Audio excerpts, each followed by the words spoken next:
சலனம் 308. மகள் அவன் தூங்கியதும் அவன் முகத்தையே பார்த்தாள். அவன் முகம் வழியில் இருந்தது போலும் முகம் சுருங்கி சுருங்கி விரிந்தது. அதை உணர்ந்தவளுக்கு விழி கலங்கியது.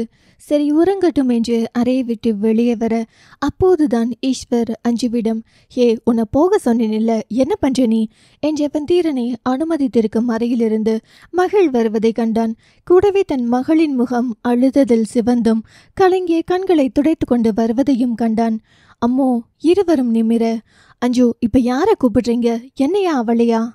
இப்ப ரொம்ப முக்கியம் இது. ஒழுங்கா பையனை தூக்கிட்டு மேலே போடி. அம்மோ நீயும் போடா. மகிழ் தன் தம்பியை தூக்கி கொண்டு தன் அப்பாவை பார்த்து, நீங்க ஓகேங்களாப்பா? ஏண்டாமா? பேசும்போது முகம் சுருங்கி சுருங்கி விரியுது. அதான் ஏதும் வலிக்குதா எங்கேயும்? அவரெல்லாம் நல்லா தான் இருக்காரு, இல்லாட்டி அம்மா பொம்முன்னுட்டு இருப்பாரா? அஞ்சுவின் வார்த்தையில் தென்பட்ட பொறாமையை கண்டு சிரித்தவனுக்கு கூடவே தன் முகம் கொண்டு வலி உணரும் மகளின் அந்த வார்த்தையில் தன் மகளை கட்டி கொண்டு நெற்றியில் முத்தம் கொடுக்கணும் என்று தோன்றியது. ஆனால் காயம் கண்டால் அவ்வளவுதான் உடைந்து விடுவார்கள் என்பதால் தள்ளி நின்றான். அஞ்சுவோ, அவருக்கு என்ன, நல்லா தானே இருக்கார், இல்லாட்டி அம்மோ நொம்முன்ட்டு கூப்பிட முடியுமா? அவளின் மண்டையில் கொட்டி, அம்மோ அப்பா நல்லா இருக்கேண்டா, நீ மேலே போ. அஞ்சு அதான் அவரே சொல்லிட்டாரே, கிளம்பு. அவள் கிளம்ப, அஞ்சு பாப்பு என்னம்மா, கொஞ்ச நேரம் நீ மேலே இரு, நான் கூப்பிட்டா மட்டும் வா. தலையாட்டியவள், என் அம்மாவும் அப்பாவும் என்னை மேலே போக சொல்கிறாங்க, என்ன விஷயமா இருக்கும், ஏதும் பிரச்சனையா என்று நினைத்தபடி மேலே வந்தாள். மகிழ் தலை மறைந்ததும் அஞ்சுவிடம், ஏண்டி நம்ம பிள்ளைகிட்டே பொறாமப்படுவியா? ஹலோ, நான் இருக்கிறப்போ நீங்கள் என்ன மட்டும்தான் அப்படி கூப்பிடணும், இல்லாட்டி இனிமே அவளை மட்டும் அப்படி கூப்பிடுங்க, எனக்கு ஒன்று அந்த பேர் வேணாம். ஏண்டி நிஜமாவே உனக்கு வயசாயிடுச்சா? உங்களுக்கு தான் வயசாயிடுச்சு, நான் எல்லாம் என்னைக்கும் என்றும் 16 தான். தலையில் அடித்து, இப்போ அம்மா நாட்டிய பைங்கிலி ஆன் தி வே. அவள் முறைக்க அவங்க சும்மாவே செம்மையா பெர்ஃபார்ம் பண்ணுவாங்க. இவன் வேற வாலண்டியராக வந்து இப்படி இருக்கான். ஹலோ, சொல்லப்போனா நீங்கள் பண்ண வேண்டியதை அவன் பண்ணியிருக்கான். அவன் மட்டும் இல்லாட்டி என் பையன் நினச்சி பார்க்கவே ஈரக்கொள்ள நடங்குது. என் அண்ணன் பையன் மட்டும் இல்லாட்டி இன்னைக்கு என் மகனை நான் பார்த்துருக்கவே முடியாது. முக்கியமாக என்னையும் தான். என் பையன் இல்லாத உலகத்தில் அப்புறம் எனக்கு என்ன வேலை? அப்போ உனக்கு நான் எல்லாம் முக்கியம் இல்லை, அப்படி தானே? இப்போ ரொம்ப முக்கியம் உங்களுக்கு. நான் என் அம்மா என்ன சொல்லுவாங்களோன்னு இருக்கேன். நீங்கள் வேற கடுப்பேற்றிக்கிட்டு அவளையே பார்த்தான். நீங்கள் செய்ய வேண்டிய வேலையை அவன் செஞ்சிருக்கான் தெரியுமா? லூசு, நான் இவனை குறை சொல்லலை. இவனா இங்கே வந்திருக்கான்னு உனக்கும் எனக்கும் தெரியும், ஆனால் அவங்களுக்கு தெரியாதே. அவளோ, அதாங்க எனக்கும் பயமாக இருக்குது, என்ன பேசுவாங்களோன்னு. சும்மாவே நம்மளை அவங்களுக்கு பிடிக்காது. அதான் சொல்கிறேன், நான் ஹேண்டில் பண்ணிக்கிறேன், நீ போ. அது எப்படி உங்களை தனியாக விட்டுட்டு போக முடியும்? நீ என்னடி எனக்கு பாடி கார்டா? என்னும் போதே வந்து சேர்ந்தார் விஜயா. ஈஸ்வரும் அஞ்சுவும் நிற்க அவர் கண்ணில் ஈஸ்வர், ஐயோ என் பேரனுக்கு என்ன ஆச்சு என்றார் அவனை பார்த்து. ஈஸ்வர் வாய் திறக்க முன்னே, ஐயோ என் பேரனுக்கு என்ன ஆச்சு, எல்லாரும் இங்கே இருக்கீங்கன்னா என்ன பிரச்சனை என்று அவர் காட்டுக்கத்தல் கத்தி கொண்டு வந்தவர் அஞ்சுவை கண்டு, நீ என்ன இங்க பண்ற? ஹோ, இவங்களுக்கு விஷயம் தெரியாதா என்று அஞ்சு ஈஸ்வரை பார்க்க, அவனோ அங்கே பின்னால் வந்த துருவனை பார்க்க அவன் விழியால் எதுவும் சொல்ல வேண்டாம் என்றான். அதன் பின் வந்த ஆதரையை பார்த்தான். அவளுக்கு துருவன் விரிவாக சொல்லாமல் விஷயத்தை சுருக்கமாக, ஆனால் அவனுக்கு என்ன தெரியுமோ அதை மட்டும் சொல்லியிருந்தான். பின்னால் வந்த ஆதிரை தன் அண்ணனிடம் கண்களாலேயே எதுவும் சொல்ல வேண்டாம் என்று சொல்லிவிட்டு அஞ்சுவிடம் தீரனெங்க அறையை காட்ட அவர்கள் முன்னே செல்ல ரவியும் தண்டபாணியும் பின்னாடியே வந்தார்கள். அஞ்சுவுக்கு என்ன பேசுவது என்று தெரியவில்லை. ரவி அங்கே ஈஸ்வரை கண்டு, வாங்க மாப்ள. ஈஸ்வர் தலையை ஆட்ட, அவனோ, உங்களுக்கு யார் தகவல் சொன்னா? ஈஸ்வர் வாயை திறக்கும் முன் துருவன், அப்பா அண்ணா இங்கே இருக்கார் என்றதும் அவர்கள் சென்றுவிட, என்னங்க இவங்க யாருக்கும் விஷயம் தெரியாது போலையே, சொல்லாமல் விட்டால் பிரச்சனை ரொம்ப பெருசாயிடும் என்றுதான் துருவன் கிட்ட சின்ன பிரச்சனை, அதில் கத்தி குத்து என்று சொல்லி கூட்டிட்டு வர சொன்ன. சற்று நேரத்தில் துருவன் கலங்கிய விழிகளுடன் வெளியே வந்து, மாமா அம்மாக்கு மட்டும் கொஞ்சம் விஷயம் தெரியும், எனக்கும் முழுசா தெரியாது. அம்மா எதையும் யார்கிட்டையும் சொல்ல வேணாம்னு சொல்லிட்டாங்க. அஞ்சு, என்னடா சொல்லியிருக்க நீ உங்க அப்பத்தா கிட்ட? அண்ணா கோயம்புத்தூரில் ஃப்ரெண்டை பார்க்க போன இடத்தில் பிரச்சனைன்னு சொல்லியிருக்கேன். ஆனால் அண்ணா மகிழ் பின்ன தான் போனார், அதை சொன்னா அவ்வளவுதான். ஈஸ்வர், துருவா நீ ஒன்று தெரிஞ்சுக்கோ, உண்மையை சொல்லிட்டா அவங்க நார்மல் மோடுக்கு போயிடுவாங்க, இல்லை கத்தியாவது டென்ஷனை தீர்த்துப்பாங்க. பொய் சொல்லி உண்மை தெரியறப்போ அது விபரீதமாயிடும். அவனும் மாமா எனக்கு இந்த விஷயத்த சொல்லக்கூடாதுன்னு சொன்னதே என் அண்ணன் தீரன் தான். ஏன் அப்பத்தாவுக்கு சும்மாவே உங்களையெல்லாம் கண்டா கடுப்பாகி உங்க மேலே எல்லாம் வெறுப்பு ஏறிட்டு இருக்கு. அப்புறம் மகிழ் மேல கோபம் வேற. அவங்க பேரன் மேலுள்ள பாசத்தில் வார்த்தையை விட்டுட்டா அது எல்லாரையும் பாதிக்கும். ஈஸ்வர், நீ அப்பாவை கூப்பிடு. எதுக்குங்க மாமா? உன் அப்பனுக்கு விஷயத்த சொல்லிடலாம். அவன் உள்ளே போய் ரவியை கூப்பிட போக அங்கே தன் மகன் படுத்திருக்கும் கோலம் கண்டு நடுங்கி போனான். அவன் பிறந்து அவனோடு இருக்கவில்லை என்று ரவி அதன் பின் அவனை விட்டு நொடி கூட நகராதவன். ஏனோ அவன் மூத்த பிள்ளை, கூடவே குடும்ப உறுப்பினர் அனைவரின் உயிர். செவிலியரின் எச்சரிக்கையில் மட்டுமே அவர்கள் அழுகையை சத்தமாக அழவில்லை. துருவன் ரவியிடம், அப்பா. அவன் நிமிர, மாமா கூப்பிடுறார். அவன் வெளியே வந்தான். ஈஸ்வர் எங்க ஆஃபீஸ் என்று ஆரம்பிக்கும் போதே அண்ணாமலை கண்ணா என்று வந்தார். ஏனோ அந்த கண்ணா எதுவும் சொல்லாதே என்று இருந்தது. ரவி என்றார் பெரியவர். அவன், சொல்லுங்க தாத்தா. கோயம்புத்தூர் பக்கத்தில் மகிழும் அவள் ஃப்ரெண்டும் வண்டியில் போறப்போ யாரோ கலாட்டா பண்ணியிருக்காங்க. அங்க தீரன் பார்த்துட்டு தடுக்கும் போது பிரச்சனை ஆகிட்டு. துருவனுக்கும் அப்படிதான் தெரியும். அதனால் அவன் மௌனமானான். ரவி என்னது கத்தி குத்தா என்னும் போதே பின்னாடி வந்த விஜயா, நிஜமா இதுதான் நடந்துச்சா? அண்ணாமலை, வேணும்னா தீரன் எழுந்ததும் கேட்டுக்கோங்க. நீங்க யாரும் ஆள் வச்சு பண்ணல தானே? அதில் ஈஸ்வர் முகம் மாற கணவனின் கையை பிடித்த அஞ்சு, லூசாமா நீங்க? யாராச்சும் பண்ணுவாங்களா? ரவி, ஏன் மகிழ் போன முறையே அவன் தலையில் அடிச்சு தையல் போட வச்சிருக்கதானே? அஞ்சு, அண்ணா. அவன் கண்ணீருடன் அவளை பார்க்க, விஜயா, 1000 வாட்டி சொல்லிட்டேன், அவ பின்னாடி போகாதடா போகாதடான்னு. எங்க கேட்குறான்? இவர்களை ஏதாச்சும் பண்ணியிருப்பாங்க. ஈஸ்வர், இங்க பாருங்க என்னும் போதே அண்ணாமலை, ரவி, அளவா பேசிக்கிட்டா எல்லாருக்கும் நல்லது சொல்லிட்டேன். ரவி, ஏன் பேசக்கூடாது? உங்களுக்கு தான் எங்க தராதரம் பெரிய பிரச்சனையே, அதான் பண்ணியிருப்பீங்க. ஈஸ்வர், என்னைக்கோ பண்ணியிருக்கணும் தான். என் பொண்ணுக்கிட்ட தப்பா நடந்துக்கிறப்போ என் தங்கச்சிக்காக விட்டுட்டேன். ஆனா நேத்த நான் பண்ணல. அஞ்சு புரியாமல் எல்லோரையும் பார்க்க, ரவி, பண்ணுவீங்க. நான் விட்டுட்டு தான் மறு வேலை பார்ப்பேன். உங்ககிட்ட இருக்கிற கத்தி எங்ககிட்டயும் இருக்கும். துருவன், அப்பா என்ன இது? ஈஸ்வர், அப்புறம் வாயேன் பார்த்துக்கலாம் என்று வேட்டியை மடிச்சு கட்டி முன்னாடி வந்து நிற்க, இன்னொரு சண்டையா என்று பயந்து போன அஞ்சு வேகமாக கணவனின் முன் வந்து நின்று தன் கணவன் முகம் பார்க்க, ஏனோ போருக்கு போகும் படை தளபதி போல் கம்பீரமாக நிற்க, எனவோ நல்லது பண்ணின அண்ணன் பையனின் செயல் கூட இவர்களின் வார்த்தையால் மறந்து போகும் என்று நினைத்தவள், அண்ணா, உன் பையன் என் பிள்ளையை காப்பாற்றி இருக்கான், அதுக்கு ரொம்ப நன்றி. ஆனா உன் பிள்ளைய நாங்க கூப்பிடல, அவனாதான் வந்து ஹெல்ப் பண்ணினா. நீங்க உங்க மகனை போய் பாருங்க, சண்டை போடாமல். ரவிக்கு ஈஸ்வரின் பேச்சில் வந்த கோபம் தங்கையின் வார்த்தையில் சரியாக விஜயா ஈஸ்வரின் திமிரான செயலில், டே ரவி, இவங்க கிட்ட என்ன பேச்சு வேண்டி கிடக்கு? இவளுக்கு அவ புருஷன் தான் முக்கியம். பசப்புத்தனமா பேசி காரியம் சாதிச்சிடுவா. நம்ம போலீஸ் போகலாம். கத்தி குத்து நடந்ததுக்கு பதில் தெரிஞ்சே ஆகணும். அஞ்சு, நீங்க திருந்தவே மாட்டீங்களாமா? அவர் முறைக்க ஈஸ்வர் மனைவியின் தோளில் தட்டி அமைதியாய் இரு என்பது போல் சொன்னான். தாத்தா இருந்தால் தன் கணவர் பேச மாட்டார் என்பது அவளுக்கு தெரியும். அண்ணாமலை, தாராளமா போங்க என்றவர் ஈஸ்வரிடம், கண்ணா, அவங்க என்னமோ பண்ணட்டும், இனி அவங்க பையனை அவங்க பார்த்துக்கட்டும், நீ வா போலாம்.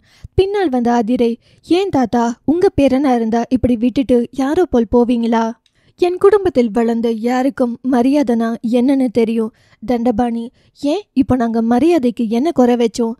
போலீஸ் போரே சொல்றீங்க என்றால் உங்க பேரன் சின்ன பொண்ணுகிட்ட அத்துமீறின அன்னைக்கே சங்கரித்து நொய்யலாற்றில் சாக்கடையோட சாக்கடையா போட்டிருப்போம். ஏதோ எங்க வீட்டு ரத்தமோ கலந்திருக்கிறதால் தான் அவன் உயிரோட நடமாடுறான். ஞாபகம் வச்சுக்கோங்க. ரவி, நாங்க பார்த்துட்டு இருப்போமா? விஜயா, சும்மா இதுக்கு முன்னாடி போன மாதிரி போயிடுவோம் நினைச்சிங்களா பெரியவரே? அப்புறம் உங்க வீட்டிலும் இளவு விழும், நாங்களும் நொய்யலாற்றில் போடுவோம். அஞ்சு, கொஞ்சம் நிறுத்துறீங்களா? தவம் இருந்து பிள்ளையை பெற்று வச்சுட்டு இப்படிதான் சண்டை போடுவீங்களா? விஜயா, உனக்கு எப்பவுமே நாங்க பேசுறது மட்டும்தான் கண்ணில் படும். ஆதிரை கண்ணீருடன், சாவு விழுறதுக்கு தான் இப்படி அடிச்சுக்கிறீங்களா அத்தை? அந்த பக்கம் செத்தாலும் இந்த பக்கம் செத்தாலும் இழப்பு ஒண்ணுதானு ஏன் புரிய மாட்டேங்குது உங்களுக்கு?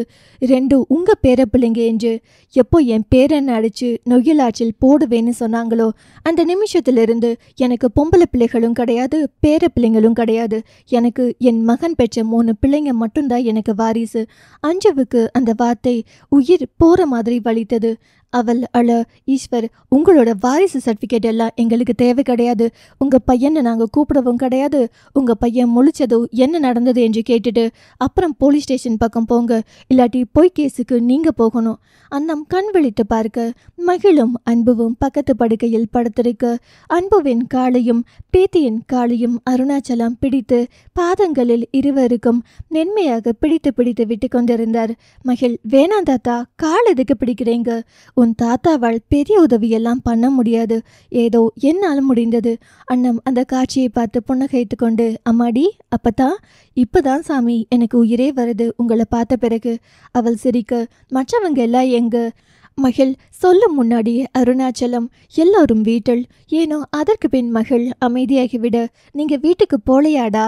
மகிழ், உங்களை பார்த்துட்டு போலாம்னு இருக்கோம். யார் கூட வந்தீங்க? அவள் சட்டென்று, அப்பா கூட. அப்பா எங்க? கீழே. போய் கூட்டிட்டு வாடா, எனக்கு பார்க்கணும் போல இருக்கு. அருணாச்சலம் மேல, அண்ணம், நீங்க வயசான காலத்தில் அங்கேயும் இங்கேயே அலையிறீங்க. அம்மோ, போயிட்டு வாடா.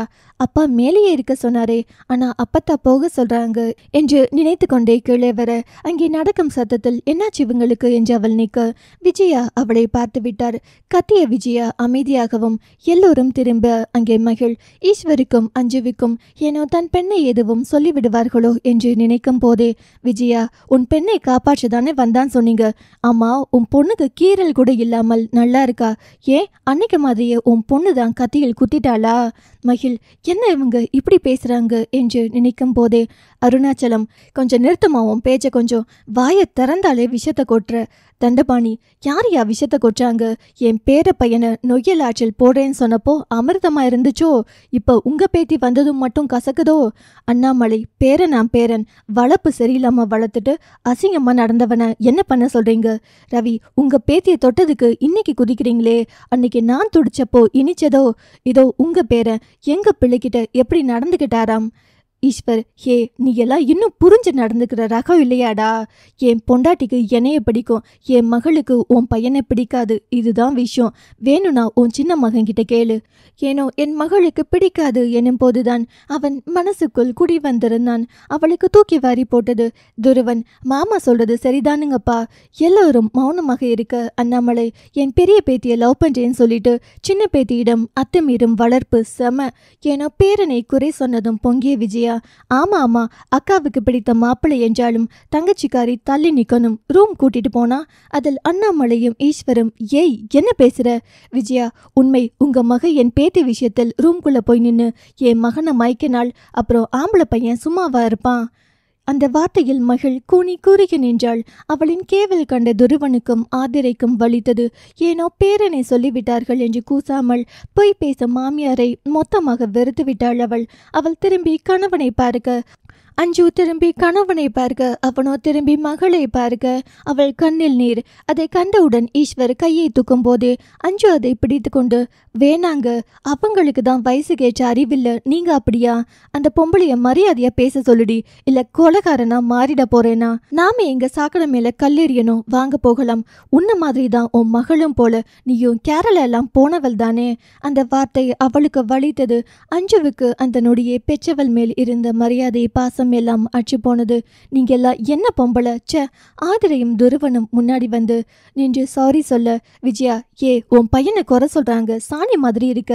ஆதிரை, அத்தை, இன்னொரு வார்த்தை பேசுனீங்க நல்லா இருக்காது. நான் சாணி மாதிரி இருந்ததால் தான் உங்க குடும்பம் இன்னமும் உடையாம இருக்கு. அந்த வார்த்தையில், டே ரவி, உன் பொண்டாட்டி பேச்ச பாத்தியா? ரவி அவளை முறைக்க அவளும் பதிலுக்கு முறைத்தாள். அண்ணாமலை, இனிமேல் நீங்க திருப்பூரில் எப்படி என்னும் போதே ஆதிரை, நான் அங்கதான் தாத்தா இருக்கேன், எனக்காக விட்டுடுங்க ப்ளீஸ். முதல் முறையா உன்னை இங்க கட்டி கொடுத்ததுக்கு ரொம்ப வருத்தப்பட்டேன்டானா. அவள் தலை குனிந்த நிற்க, ரவி, இங்க யாரும் பொண்ணு வேணும்னு அலைஞ்சு கட்டல, நீங்க தான் வந்தீங்க எங்க வீடு தேடி. அதான் நான் பண்ணின தப்பு. தராதரம் என்பது பணத்தில் இல்ல, குணத்தில். என்னதான் நீங்க கோடி கோடியா சேர்த்தாலோ எங்களுக்கு நிகர் வர முடியாது. ஏன் வீட்டில் வந்து பாரு, ஆம்பளை எப்படி பொம்பளைங்க எப்படின்னு என்று சொல்லிவிட்டு விஜயாவை முறைத்து, உன்னால் உன் வளர்ப்பில் மரியாதை வைத்துதான் கல்யாணம் பண்ணின. முதல்ல உன் பொண்ணு கேரளாவுக்கு டூரிஸ்ட் போகல, ஒருத்த நாள் கடத்தி நாடு விட்டு நாடு விற்கிற இருக்கிற நிலை. அங்கே என் பேரன் போய் காப்பாற்றி வந்தா. இங்க உன் பேரன் என் பேத்தியின் கையை வலுக்கட்டாயமாக பிடித்தெழுத்து என் பேத்தியை பலவந்தப்படுத்தி தப்பா நடக்கவும் தான் அடி வாங்கினா. என் பேரன் செய்ததுக்கும் உன் பேரன் செய்ததும் ஒன்னா? ரெண்டுக்கும் வித்தியாசம் இருக்கு. நீ பேசுறது பொய்ன்னு உனக்கே தெரியும். அப்புறம் நான் அப்போது பார்த்த விஜயாவுக்கு மனிதர்களை மதிக்க தெரியும். இப்போ இருக்கிற உனக்கு மனிதர்களே தெரிய மாட்டேங்கிறாங்க. கொடுத்து பெறுவதுதான் மரியாதை. அப்போது நடந்த சண்டையில் எங்க பக்கமும் தப்பு இருந்துச்சு, உங்க பக்கமும் தப்பு இருந்துச்சு. அதனால் இறங்கி வரதில் எங்களுக்கு ஒன்றும் பிரச்சனை இல்லை. இனிமேல் நீங்க எங்களுக்கு வேணாம். என் பேரன் அன்னைக்கே சொன்னா கேட்டிருக்கணும் என்றவர் பேத்தியின் தலையில் கை வைத்து என்னை மன்னிச்சிடுமா என்று சொல்லிவிட்டு போய்விட்டார். துருவன் அப்பத்தாவை முறைத்து, என்ன நடந்துச்சுன்னு அந்த பொண்ணு மேல அவ்வளோ பெரிய பொய்யை அள்ளி வீசுறீங்க? நம்ம வீட்டிலும் பொண்ணு இருக்கு என்று சொல்லிவிட்டு போனான். சலனம் 309. ஈஸ்வர் மகளின் அருகே வர அவள் அப்பா என்று கட்டிக்கொண்டவளுக்கு அவரின் மார்பில் ஏதோ தட்டுப்பட அதிர்ச்சியில் அப்பா என்றாள். அவன் வாயில் கை வைத்து அஞ்சுவை காட்டி ஷ் என்றதும் அவளுக்கு புரிந்தது. அப்பாவு கொஞ்சென்றால் இந்நேரம் இந்த ஹாஸ்பிட்டல் அலறும்படி ஆர்ப்பாட்டம் செய்யும் ஆள்தான் அம்மா. துடித்து போய்விடுவார் என்று அவரை மனதில் வைத்து மௌனமாக நின்று கொண்டு வெளியாள். எப்பப்பா இப்படி ஆச்சு? கண்ணீர் நிறைந்து கவலையாய் கேட்கும் மகளின் நெற்றியில் முத்தம் வைத்து, அவங்க பேசினது எல்லாம் கண்டுக்காதடா. அவங்க யாருங்கப்பா நமக்கு? அவங்க பேசுறது எல்லாம் கேட்டு நான் ஏன் கஷ்டப்பட போறேன்? அஞ்சு மகளின் தோளில் கை வைத்து தட்டி கொடுக்க, ஈஸ்வர் நீ இதை அப்பாவுக்காக சொல்ற அம்மு. அப்பா அவங்க பேசுறப்போ இப்படி என்னன்னு தெரிஞ்சுக்காம பேசுறாங்களேன்னு கஷ்டமா இருந்துச்சு. ஆனா என்றவள் அம்மாவை பார்க்க அவளை குனிந்து நிற்பதை கண்டு அவனுக்கு மட்டும் கேட்கும் விதமாக அவன் காயம் பட்ட இடத்தில் இருக்கும் சட்டையின் மேல் கை வைத்து, இதை விட எனக்கு அது அவ்வளோ பெரிய விஷயம் இல்லை. நிமிர்ந்த அஞ்சுவுக்கு உங்களை விட பெருசில்னு சொன்னது போல் தோன்ற சற்று நிம்மதியானாள். மகளின் வார்த்தையில் அவனுக்கு அழுகை வந்தது. மகளை இறுக்கி கட்டி கொண்டான். ஏனோ அஞ்சுக்கு அவர்கள் இருவரும் பேசிக்கொள்ளும் விதத்தில் தன் மகள் சரியாகி விடுவாள் என்ற நம்பிக்கையில், நான் அத்தையை பார்க்க போறேன் என்றவள். என்னை கடத்தினதால் என் அத்தைக்கு ஹார்ட் அட்டாக் வந்துடுச்சு. ஆனா என் அம்மாவா இருந்தா கடத்தினவனுக்கு தங்கத்தில் காப்பு செஞ்சு போட்டிருப்பாங்க. நான் போய் அத்தையை பார்க்கிறேன் என்று வழியை கூட மறைத்து கணவனின் இதழில் புன்னகை வர வைத்துவிட்டு முன்னே சென்றுவிட அவளையே பார்த்தனர் இருவரும். சொல்லப்போனால் பெற்ற தாயே அடுத்தவர் போல் பேசும் போது வழி என்னவோ அவளுக்கு தான். ஆனால் இருவரையும் சரி செய்ய நினைத்து தன் வழியை மறைக்கும் அவளை அவர்களுக்கு இன்னமும் பிடித்தது. அஞ்சு போனதும் ஈஸ்வரர் மகளின் கையை பிடித்து கொண்டு நடக்கும்போது, அப்பா இது எப்போ நடந்துச்சு? பிரியாவுக்கு நடக்கும்போதுடா. அவனுங்க நரகத்திற்கு போயிட்டாங்களாப்பா? வாங்க போய் ஒரு தடவை ஸ்கேன் பண்ணி எல்லாம் எப்படி இருக்குன்னு பார்த்துடலாம். அதெல்லாம் அப்பா பார்க்காமல் இருப்பேனா? நான் எவ்வளவு முக்கியம்னு என்னை விட உங்களுக்கு நான் வேணுங்கிறது எப்பவும் நான் யோசிப்பேன். தன் அப்பாவின் கையை பிடித்து கொண்டே லிஃப்டுக்குள் நுழைய போக, வாடா படியில் போலாம் என்று மகளின் கையை பிடித்து கொண்டே, அஞ்சுவின் அம்மா பேசுறது எல்லாம் மூளைக்கு ஏற்றிக்காதுடா. அவங்க ஆரம்பத்திலிருந்தே அப்படி பேசுறதெல்லாம் எனக்கு அவங்க மேலே எல்லாம் அவ்வளோ பெருசா எந்த ஒரு ஈர்ப்பும் எதுவும் ஏற்படலைங்கப்பா. அதனால எனக்கு அது அவ்வளோ பெரிய கஷ்டம் எல்லாம் இருக்காது. என் வாழ்நாளில் பார்த்த ஒஸ்ட் லேடி அவங்க. அப்படியும் சொல்ல முடியாதுடாமா. அவங்க நல்லவங்க தான், என்னை தவிர எல்லாருக்கும். நீ என்னோட பொண்ணுங்கிறதால் அதனால உங்ககிட்ட ஒரு மாதிரி ஒஷ்டா நடந்துக்கிறாங்க. அப்பா அவங்க நல்லவங்க எல்லாம் இல்லை. நிஜமாடா, அந்த வீட்டில் உன் அம்மாவை எனக்கு கட்டித்தரணும்னு நினச்சவங்க அவங்க. முதல் நான் அவங்கள பார்த்தப்போ ரொம்ப மரியாதையா நல்லா தான் இருந்தாங்க. வீட்டில் நடக்கிற ஒவ்வொரு சண்டையின் முடிவிலும் அவங்களுக்கு என்னை பிடிக்காமல் போனதுக்கு அப்புறம் அவங்களுக்கு என்னை விட உன் மாமன் பெரிய ஆளா வரணும்னு ஆசை. அது நடந்தால் கண்டிப்பா மாறிடுவாங்க. என்னோட ஒய்ஃப் என்கிற ஒரே காரணத்தால் ஆசையாக வளர்த்த அஞ்சுவையும் பிடிக்கல. என் பிள்ளைகள் என்பதால் உங்களையும் பிடிக்கல. அப்பா இதுக்கெல்லாம் என்ன காரணம்? அவங்களுக்கு எப்படியாவது நம்ம கம்பெனியை விட அவங்க பையன் கம்பெனி வளரணும், நம்பர் 1 இடத்துக்கு வரணும். ஈஸ்வர் என்ற பெயரை காட்டிலும் ரவீந்திரன் என்ற பெயர் தெரியணும் என்ற ஆசை வெறியா மாறிடுச்சு. அதனால தான் இப்படி ரியாக்ட் பண்றாங்க. சூழ்நிலைகள் மனிதர்களை மாற்றும். அதுபோல அவங்க இயல்பிலிருந்து மாறினதும் கெட்டவங்களா தெரியுறாங்க. என்னமோ போங்கப்பா, எனக்கு அவங்கள பிடிக்கவே இல்லை. அவங்க யாருடா நமக்கு பிடிக்கிறதுக்கும் பிடிக்காததுக்கும்? இனிமே நமக்கு அவங்களுக்கும் எந்த உறவும் இல்லை என்றவன் மகளின் தலையில் கை வைத்து, தீரன் மேல உனக்கு இப்போது மெலிதாக ஒரு நேசம் வந்திருக்கு. அது உன் தம்பியை காப்பாற்றினான்னு ஏதாவது ஒரு அட்ராக்ஷன் தோன்றி இருந்தாலும் இந்த நிகழ்வுக்கு பின்னாடி மறக்க முயற்சி பண்ணு. ஏன்னா இந்த லைஃப் செட் ஆகாது என்று சொல்லி உச்சந்தலையில் முத்தமிட்டு தன் அம்மாவிடம் அழைத்து போனான். ஆனால் ஏனோ அவளுக்குள் ஒரு மெல்லிய வழி முதலாய் தோன்றியது. அஞ்சு முகத்தையெல்லாம் கழுவி கொண்டு வந்து தன் மாமியாரின் அருகே அமரும் பொழுது, அன்னம் வண்டியாத்தா, இப்பதான் நிம்மதி என்றவர். ஈஸ்வரங்க வராங்கத்த, ஏன் உன் முகம் சோர்ந்திருக்கு, ஏதும் பிரச்சனையா? எல்லா பிரச்சனையும் முடிஞ்சதுங்கத்த. மருமகளின் கையை பிடித்து கொண்டு, அங்க யாருக்கும் எதுவும் இல்லையே, நீங்க செஞ்ச புண்ணியம் எப்படியாத்த வீண் போகும்? அழுத்தி அவளின் கையை பிடித்தவரின் கண்களில் அத்தனை பிரகாசம். வயது பெண்களை அனுப்பிவிட்டு ஏனோ ஆபத்து என்றால் எப்படி இருக்க முடியும்? அப்போ எனக்காக நீங்க மயங்கலையா? மருமகளின் கையில் செல்லமாக அடித்து, உன்னை கடத்தினதோ எனக்கு மயக்கமே வந்துடுச்சு. நல்ல வேலைங்கத்த, மாத்தி கீத்தி சொல்லிடுவீங்களோன்னு பயந்துட்டேன். அப்புறம் ஆதனிக்கு எதுவும் இல்லை, நீங்க பயம் எதுவும் பட ஒன்றும் இல்லை என்றதும் சற்று நிம்மதியானார் அவர். அவருக்கு தெரியாது மற்ற பிரச்சனைகள் எல்லாம். சித்தப்பா என்ற குரல் கேட்டு நிமிர அங்கே முகிலன். மகிழ் அண்ணா என்று ஓடி வந்து அவன் மார்பில் சாய்ந்து கொள்ள நெற்றியில் முத்தமிட்டு இறுக்கி கட்டி கொண்டான். அழுகை என்றால் என்னவென்று தெரியாதவன் வெளியெல்லாம் அன்பின் நீர் பொழிந்து கொண்டிருந்தது. பின் கண்களை துடைத்து கொண்டே, பாப்பு நீ ஓகே தானே? ஓகே அண்ணா. எல்லோரும் ஆச்சரியமாக அவனை பார்க்க அன்னம் அவனையே பார்த்து கொண்டிருந்தார். அவரின் விழியில் நீர் விழுவதற்கு தயாராக இருந்தது. முகிலன் ஓடி வந்து முதலில் கட்டிக்கொண்டது ஈஸ்வரை தான். கட்டிக்கொண்டே சித்தப்பா சாரி என்றவனுக்கு எதுவோ தட்டுப்பட கை வைத்து பார்த்து அவன் வாய் திறப்பதற்குள் ஈஸ்வர் அவனின் வாய் மேல் கை வைத்து ஷ் என்றதும் விழியாளியே ஏன் அவன் தலையாட்டவும் புரிந்து போனது. யாருக்கும் எதுவும் தெரியாது என்று. ஏனோ முகிலன் மிகவும் உடைந்து போனவன் ஈஸ்வரை கட்டிக்கொண்டு, என்னை மன்னிச்சிடுங்க சித்தப்பா. ஈஸ்வருக்கு அவனின் மன்னிப்பு புரிந்து போனது. பிரச்சனையெல்லாம் கேள்விப்பட்டு ஓடி வந்திருக்கிறான் என்று. இப்படியெல்லாம் அவன் முகத்தை யாரும் பார்த்திராததால் பயந்து போன அஞ்சு, என்னடா சொல்லாம கொள்ளாம வந்திருக்க? எதுவும் பாடத்தில் ஃபெயில் ஆயிட்டியா? இல்லை உனக்கு அந்த சாப்பாடு பிடிக்கலையா? அவன் சித்தி என்றான். அவளின் அருகே வந்து ஒரு மாதிரி பார்த்து கொண்டே கட்டி கொண்டான். அவளோ, பின்ன இப்படி வந்தா என்ன அர்த்தம்? உங்களை எல்லாம் பார்க்கணும்னு அர்த்தம். இனிமேல் அங்க போறதா இல்லைன்னு அர்த்தம் என்றவன் கண் கலங்க. சரி விடு, அழாத. படிப்பு வராட்டி என்ன, நம்ம கம்பெனி இருக்கு, போய் பார்த்துக்கலாம். அவன் மீண்டும் முறைத்து, நான் ஒன்றும் படிப்பு வராமல் ஒன்றும் வரலை. இங்கு எல்லாம் இவ்வளோ பிரச்சனை இருக்கு. அப்புறம் நான் மட்டும் சொகுசா போய் அங்கே உட்கார்ந்துட்டு இருந்திருக்கேன்னு நினச்சி குற்ற உணர்ச்சியில் அழுகிறேன். ஹோ பாரு, ஒரே ஃபீலிங் தான் என் மகனுக்கு என்றவள். டேய் சொல்லிட்டலுடா, நீ எல்லாம் சட்டன் அழுதா எனக்கு பக்குன்னு இருக்காதா என்ன? ஒரு வேளை சாப்பாடு பிடிக்காம வந்துட்டியோன்னு நினைச்சேன். சித்தி உங்களை அப்புறம் கவனிச்சுக்கிறேன் என்றவன் தங்கையின் கைப்பிடித்து, எப்படி பாப்பு இருக்க? நீ வந்தல, இனி எனக்கு என்ன கவலை? அவ எப்படி இருக்கா என்றான் அவளுக்கு மட்டும் கேட்கும் விதத்தில். அப்ப நீ என்ன பார்க்க வரலையா? முதல்ல இங்க தான் வரேன். அப்போ யாரு ஃபர்ஸ்ட்? நல்லா சமாளிக்கிறடா என்றவள். நீயே போய் பார்த்து தெரிஞ்சுக்கோ. அவன் புன்னகையுடன் அப்பதான் என்றான். பேரனை கண்டதும் படுத்திருந்த அண்ணம் படக்கென்றியல. அறைக்குள் இருந்து வந்த அருணாச்சலம் மனைவியை பார்த்து பார்த்து என்று அமர வைத்தபடியே, கண்ணா வண்டியா? வண்டேன் தாத்தா, நீங்க நல்லா இருக்கீங்களா? நல்லா இருக்கேன்பா என்றவர் பேரனின் தலையை வருட அவன் அவரை கட்டி கொண்டு அடுத்து தன் அப்பத்தாவிடம் வந்தான். தன் அப்பத்தாவின் கைப்பிடித்து, அப்பத்தா முகிலா, ரொம்ப மிஸ் பண்ணேன் உங்களை என்றவன் அப்படியே அவரின் மேல் சாய்ந்து கட்டி கொண்டவனின் கண்ணெல்லாம் கண்ணீர். பேரனின் தலையை வருடியவாறே கண் துடைத்தார். அண்ணா மா டிஸ்சார்ஜ் பண்ணியா? வீட்டுக்கு போகலாம். ஒரு நாள் இருந்துட்டு போலாமா? வேணாம்ப்பா, நம்ம வீட்டில் இருந்தாதான் நிம்மதியா இருக்கும், போலாம் என்றவருக்கு எங்கிருந்துதான் அவ்வளோ தெம்பு வந்ததோ எழுந்து உட்கார்ந்தார். ஆமா எல்லாரும் இருக்கீங்க, ஆனா என் தலைவன் குட்டிப்புலி எங்க?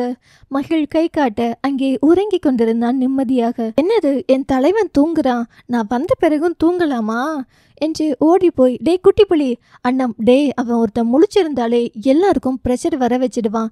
இப்போ நீங்க 2 பேரும் சேர்ந்தா கஷ்டம், எல்லாருக்கும் ஹார்ட் அட்டாக் வர வச்சிருவீங்க. ஒழுங்கா அவனை தூங்க விடு. அதெல்லாம் கேட்கும் ரகமா அவன் போய் தன் தம்பியை எழுப்ப அவன் முதலில் லேசாக கண் விழித்து மூடியவன் கொஞ்சம் நேரத்தில் மீண்டும் கண் விழித்து அவனை கண்டதும், டே அண்ணா என்று ஒரே தாவாக தாவி அவன் தோளோடு கட்டி கொண்டான். முகிலன் அவனை இறுக்கி கட்டி கொண்டு தூக்கி சுற்ற அவன் மழலை மழலையாய் சிரித்தான். ஏனோ அங்கு அதுவரை சூழ்ந்து கொண்டிருந்த ஒரு பெரும் சோகம் விலகி அந்த சிரிப்பு அவர்களை இயல்புக்கு கொண்டு வந்தது. ஈஸ்வர், அண்ணாவை போடா வாடனெல்லாம் சொல்லக்கூடாது. அவன் அம்மாவை பார்க்க, முகிலன், விடுங்க சித்தப்பா, கூப்பிட்டு போறான். என்னையுண்டா போட்டு கூப்பிடுறதுக்கு ஒருத்தர் இருக்கணும்ல. அஞ்சு கணவனின் புறம் திரும்பி, அவன் நைட்டு நடந்ததெல்லாம் மறக்கணும்னா இப்படி விளையாண்டாதான் உண்டு, விட்டுடுங்க. அதன் பின் ஈஸ்வர் மௌனமாகிவிட அன்பு சுற்றி முடித்த பின், ஏண்டா என்னை விட்டுட்டு ஊருக்கு போன? இனி போக மாட்டேன்டா. அண்ணாவை ரொம்ப மிஸ் பண்ணியா? ஆமா, ஆனா கொஞ்ச நாள் தான். அப்புறம் நீ அண்ணனை நினைக்கலையா? நீ ஊருக்கு போனதோ என் கூட விளையாடுறதுக்கு உன்ன மாதிரியே ப்ரூனோ வாங்கியிருக்கோம், அதான் நினைக்கல. அவன் திரும்பி மகளை பார்த்து, யாரு ப்ரூனோ?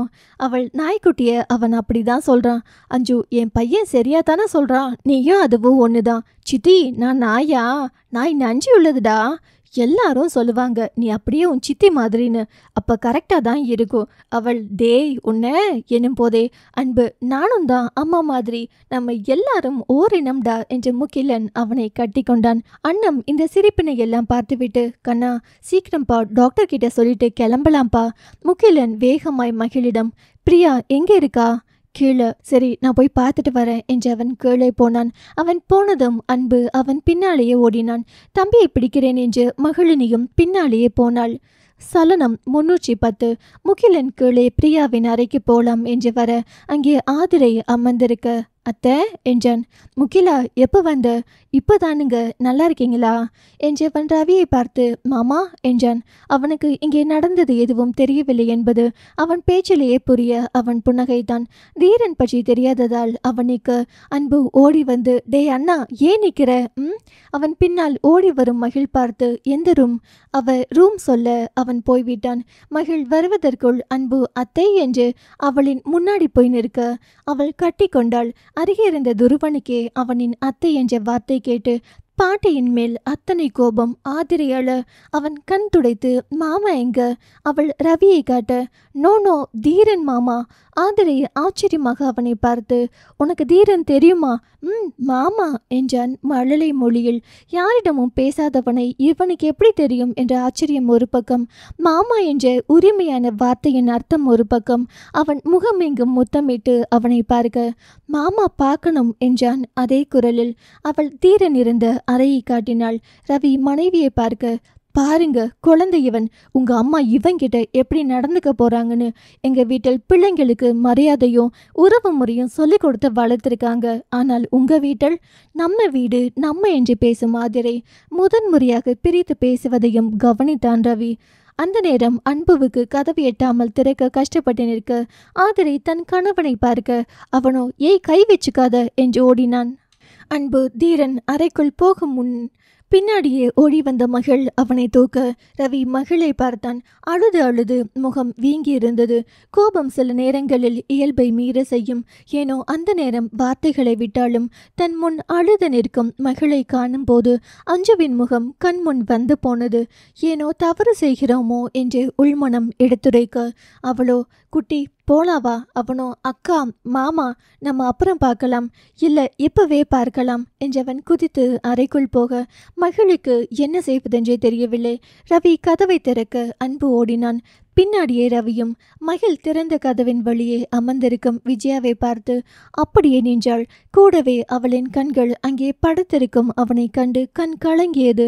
அந்த நேரம் கதவு மூடிக்கொண்டது. ஆதிரை தயங்கி நிற்கும் மகள் பார்த்து, சாரி தங்கம். என்ன சொல்வது இந்த சாரிக்கு? பேச்சு வரவில்லை அவளுக்கு. துருவன், அவங்க உன்னை தப்பா சொன்னா அது தப்பில்ல, நீ அந்த மாதிரி கிடையாது, அதனால அழுது உன்னை போட்டு மனசை குழப்பிக்காத. நான் எதையும் நினைக்கல, என்கிட்ட இவ்வளோ பேசுற நீ. அவங்களுக்கு கொஞ்சம் புரியவை. எல்லாரும் என்ன மாதிரி இருக்க மாட்டாங்க. பேசுறதுக்கு தான் வெயிட் பண்றேன் மகள், அவங்க வரட்டும் பேசுவேன் கண்டிப்பா. அப்புறம் அண்ணா உன்கிட்ட மிஸ்பிஹேவ் பண்ணினாரா? சேச்சே, உன் அண்ணன் நிஜமா எங்களுக்கு பெரிய உதவி செஞ்சிருக்கார், அதுக்கு நன்றி தான் சொல்லணும், சொல்லிடு என்றவள் தம்பிக்காக காத்திருந்தாள். கூடவே எதுவும் திட்டி இல்லை, அடித்து விடுவார்களோ என்று வெளியே கண்ணாடி கதவின் துவாரத்தின் வழியாக நின்று அந்த காட்சியை கண்டாள். அன்பு உள்ளே போக விஜயாவும் தண்டபாணியும் அவனை பார்த்து இருவரும் ஒருவரை ஒருவர் பார்த்து கொண்டனர். ரவியிடம் இவன் என்று குரலை உயர்த்தி தொடங்கும் போதே அன்பு வாயில் கை வைத்து, ஷ், மாமா தூங்குறாங்க, டோன்ட் ஷவுட் என்றான்.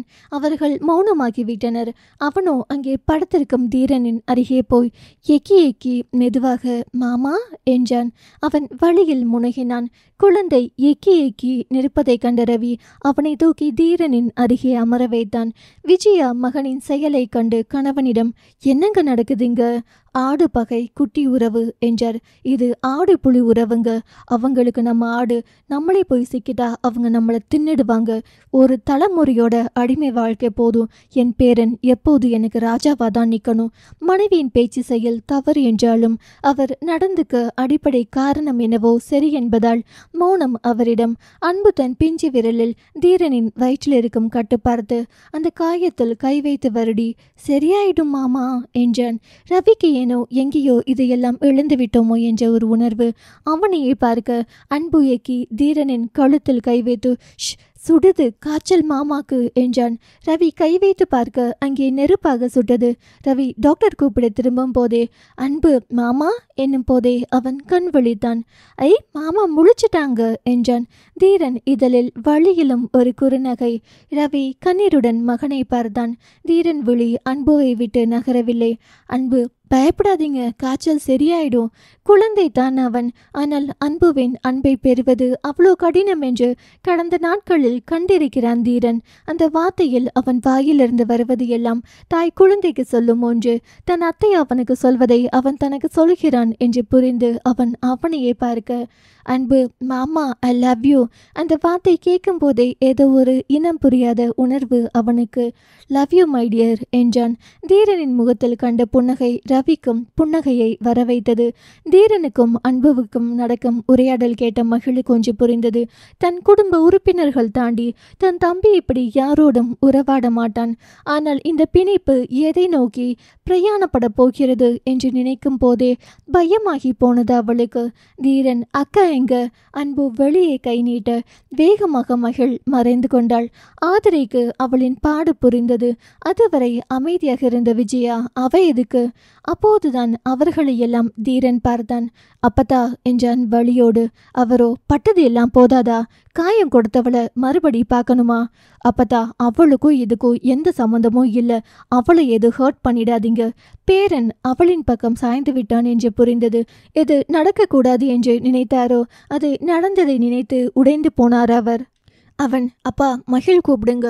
அவர் அம்மாவை பார்த்து நகராமல் இருக்க அன்பு குதித்து இறங்கி வெளியே வந்தான். வந்தவன் தள்ளி நின்ற தன் அக்காவை பார்த்து, மாமா கூப்பிடுறாங்க. கண் துடைத்து, குட்டி வா போலாம். அக்கா, உங்களை மாமா கூப்பிடுறாங்க. அப்பா, நம்ம 2 பேரையும் கூப்பிடுறாங்க, வா போலாம். மாமா தானே அக்கா என எஞ்சதும் அவன் வாயில் கை வைத்து உள்ளே வந்தாள் அவள். இப்போது குடும்பம் மொத்தமும் அந்த அறையில். விஜயாவுக்கு எப்படி இதை தடுப்பது என்று தெரியவில்லை. அந்த நேரத்தில் எதுவும் பேசுவது சரியாக இருக்காது என்று அவர் மௌனம் காக்க, அன்பு மாமா அக்கா என்றான். தீரன் கண் அவளை விட்டு நகரவே இல்லை. ஏனோ மகிழ் அவனை பார்க்கவே இல்லை. தன் வழியை விட அவள் பார்க்காதது ரொம்ப வலித்தது. மகிழ், குட்டி போலாமா? அவன் தலையாட்ட தீரன் பற்களை கடித்து, மகிழ் நிமிராமல் எல்லாத்துக்கும் தேங்க்ஸ் என்றவள் நகர சிறிது நேரத்திற்கு முன் தலை கோதி நெற்றியில் முத்தம் கொடுத்தவள், காயத்தை வருடி கண்ணீர் விட்டவள். கண்டும் காணாமல் போவதுதான் அவனுக்கு பெரிய வழியாக இருந்தது. மகிழ் என்றான், திரும்பவே இல்லை. எல்லோருக்கும் புரிந்தது அவன் அவளை தேடுகிறான் என்று. தீரனை அவள் கண்டு கொள்ளாமல் செல்ல நேத்து திரும்ப மகிழ் என்றான் சத்தமாக. கூடவே பற்களை கடித்து அதில் அடிவயிற்றில் வலி எடுத்தது. அவன் உடம்பில் போட்டிருக்கும் தையல் பிரிந்து ரத்தம் வர, அன்பு மாமா ரத்தம். எல்லோரும் பதட்டமாக. மகிழ் அவன் அருகே வந்து நின்று பதறி, ஏன் இப்படி கத்துறீங்க? நீ ஏன் கண்டுக்காம போற? அதெல்லாம் ஒண்ணுமில்ல மகிழ், நீ இத்தனை நாள் இருந்ததுதான் உன் ஒரிஜினல். இப்போ ஏன் இப்படி ரியாக்ட் பண்ற? இதுதான் என் ஒரிஜினல். எனக்கு எப்பவுமே உங்களை பிடிக்காது. ஹெல்ப் பண்ணினதுக்கு ரொம்ப நன்றி. இதை மீறி காயத்தை பெருசாக்கிக்கிட்டா அது உங்களுக்கு தான் பிரச்சனை. வாக்குட்டி போலாம் என்றவள் நகர போக, மகிழ் போகாத என்றான் இன்னும் சத்தமாக. அதில் ரத்தம் வெளியேற இம்முறை பதறியவள் மகிழ்தான். மகிழ், மாமா என்ன பண்றீங்க? அவனோ, நீ வேணா சொன்னப்பவே உன் பின்னாடி வந்தவனா? இப்போ உனக்கும் என்ன பிடிக்கும், எனக்கு உங்களை எப்பவுமே பிடிக்காது. அப்புறம் நான் ஒரு சென்டிமெண்டல் இடியட். வாட்? ஆமா, நேற்று எனக்கு தெளிவில்லை. நடந்த இன்சிடென்ட் வச்சு கொஞ்சம் அப்படி நடந்துட்டேன். எனக்கு நீங்க எப்பவுமே செட் ஆக மாட்டீங்க. என் அக்காவுக்கு ப்ரப்போஸ் பண்ணிட்டு என்கிட்டயும் மோசமா நடந்துக்கிற நீங்க நாளைக்கு இன்னொரு பொண்ணையும் தேடி போவீங்க. அவனிடம் பதிலில்லை. பெண்ணவள் கண்ணீருடன், எனக்கான ஒரு ஆளை என் அப்பா பாப்பார். என் அப்பாவுக்கு உங்களை பிடிக்காது. இன்னொன்று என்றவள் பற்களை கடித்து, எங்களுக்கு ஏற்ற குடும்பம் உங்களோடது இல்லை என்றாள் விஜயாவை பார்த்து. என் அப்பாவுக்கு பிடிக்காத ஒன்று எப்போதும் எனக்கும் பிடிக்காது என்றவள் குட் பை என்றாள்.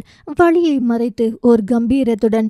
தீரனுக்கு அவளின் வார்த்தை, எங்க குடும்பத்துக்கு நீங்க செட் ஆக மாட்டீங்க, அந்த வார்த்தை 1000 ஈட்டிகளுக்கு சமம். அங்கே போட்டிருக்கும் காயத்தின் கட்டுகளை வெடுக்கென்று போடுங்க.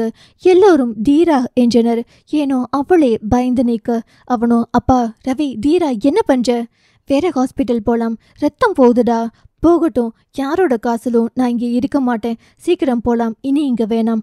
தீரனையும் அன்புவையும் தவிர அனைவருக்கும் தெரியும் மகள் ஏன் அப்படி பேசினாள் என்று. ஆனால் சம்பந்தப்பட்டவனுக்கு அது தெரியாது. அவளின் வார்த்தை அவனை கொஞ்சு போட்டது. உள்ளே வலிக்கும் வழியை விட அவளின் வார்த்தை அவனை மென்று தின்றது. சலனம் 311. எல்லோருமே விஜயாவை பார்க்க அவர் ஒன்றுமே சொல்லவில்லை. பேரனிடம் நான் தான் காரணம் என்று ஒரு வார்த்தை சொல்லுவார் என்று அனைவரும் எதிர்பார்க்க, அவரோ அந்த சந்தர்ப்பத்தை பயன்படுத்தி பேரனை எப்படி மீண்டும் தன் வசமாக்கலாம் என்றுதான் சிந்தித்து கொண்டிருந்தார். மகிழ் மனமெல்லாம் வழியில் துடிக்க, விழி கலங்கி கத்தி அழனும் போல் இருந்தது அவளுக்கு. அன்புவை மனதில் வைத்து கண்களை சிமிட்டி கண்ணீரை கட்டுப்படுத்தி கொண்டு, தம்பியிடம், அம்மாட்ட போறியா நீங்க ஏன் அவர்கிட்ட அவ்வளவு ஹார்ஷா நடந்துக்கிட்டீங்க? அவர் பாவம். தம்பியை நெற்றியில் முத்தம் வைத்து, இதெல்லாம் உனக்கு புரியாது. பெரிய பையனானதுக்கு அப்புறம் தான் அக்கா பாடு புரியும் என்றவள் அவனை கட்டி கொண்டாள. அவளின் விம்மலை அவன் உணர்ந்தான். என்ன நினைத்தானோ, தன் அக்கா எது செய்தாலும் சரியாகத்தான் இருக்கும் என்று நினைத்து அவளை கட்டி கொண்டு அவளின் கன்னத்தில் முத்தம் வைத்து, நீங்க ஏன் அழறீங்க? அன்பு அழும் போதெல்லாம் அழக்கூடாது குட்டி, அக்கா நான் இருக்கேன்ல, நான் பார்த்துப்பேன் உன்ன என்று சொல்லித்தான் அவனின் அழுகையை அவள் இதுவரை சமாதானப்படுத்தியது. அதையே அவன் இன்று செய்தான். அழக்கூடாது தம்பி, நான் இருக்கேன்ல, எது வந்தாலும் நான் பார்த்துப்பேன் உங்களை என்று அவன் தேய்ச்ச என்னோ இறுக்கி அவனை கட்டி கொண்டாள். சரி, அக்கா போய் ஆதினி அக்காவை பார்த்துட்டு வரேன், நீ மேல அம்மா கிட்ட போ. அவன் ஓடினான். அந்த நேரம் அங்கிருந்து செவிலியர் மகிழிடம், இங்க இருந்த பேஷண்ட் எங்க? கிளம்பிட்டாங்க மேம், அவருக்கு போட்டிருக்கிற தையல் பிரிந்து கீழே கிடக்கு. உண்மையாவே ரத்தம் அதிகமா போச்சுன்னா அவர் உயிரிக்க ஆபத்து. ஏற்கனவே நிறைய ரத்தம் வெளியே போயிருக்கு.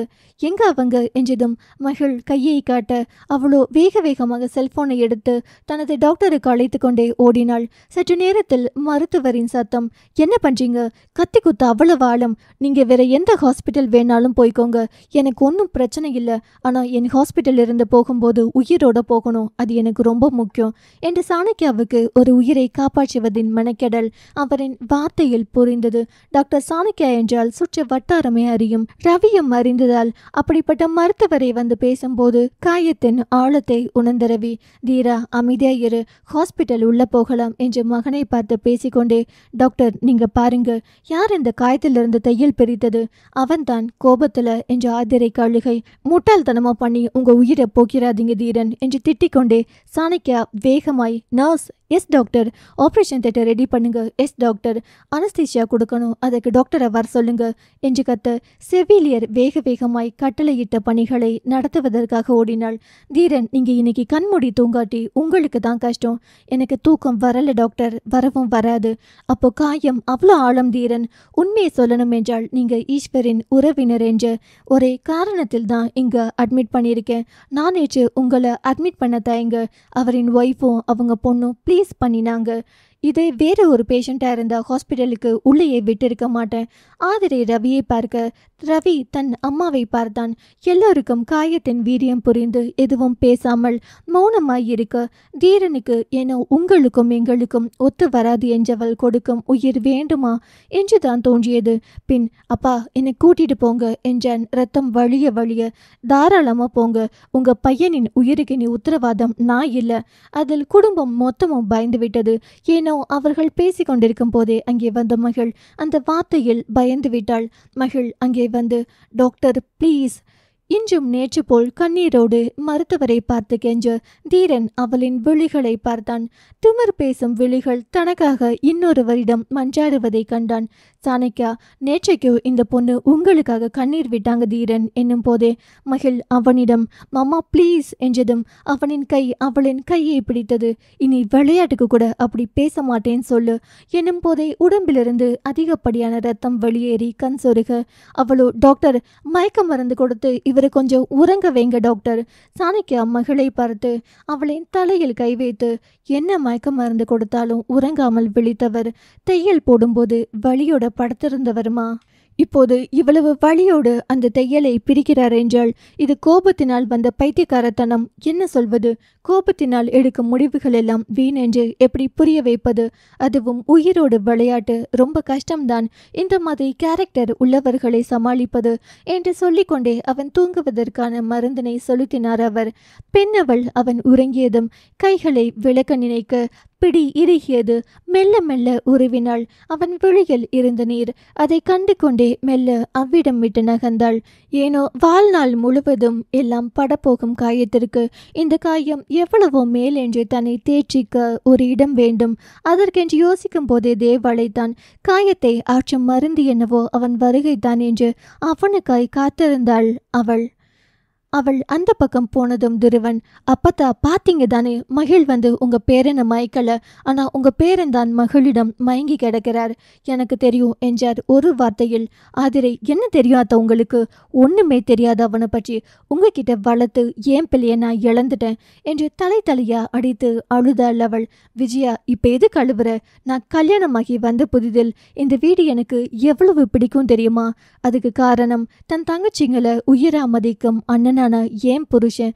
பிள்ளைங்க பசங்க என்று உயிராயிருக்கும் உங்களெல்லாம் ரொம்ப பிடிச்சுதான் இந்த வீடு தான் என்னோடதுன்னு நான் வாழவே ஆரம்பிச்சேனுங்க அத்தை.